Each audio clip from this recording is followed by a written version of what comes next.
在拍火环境当中，第一线消防人员需要面对真济个风险，所以议员刘伟英强调，保护所有外勤消防人员的第二套消防衫一定要尽速补齐。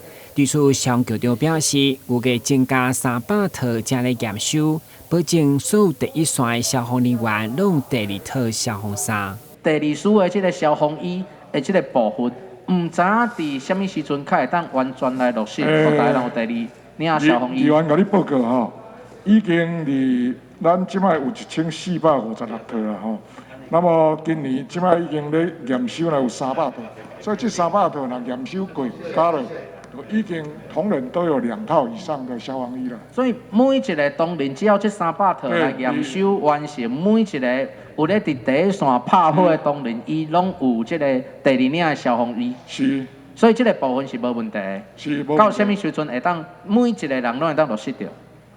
应该是若验收顺利，应该是10月底进行啦。接续议员嘛关心相关消防救灾器材安全甲适应，对此消防局长强调，目前消防局已经成立救灾装备的检测实验室，有任何问题马上检测维修来确保消防安全。氧气瓶、氧气罩。恁这偌久检查一道？完全每个月拢有咧检查啦。每个月拢有检查。我们有自己有检测中心，检测到有问题，我们就立刻维修。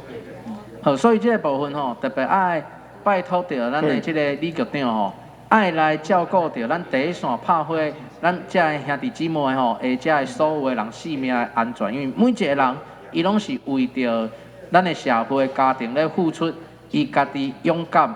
而这个拍火的经验啦吼，所以这个部分爱特别来拜托局长。在警察局业务报告当中，议员嘛认为警察局长方扬林就任以后，在基层环境的升迁甲奖赏处罚部分，一直备受争议，要求检讨。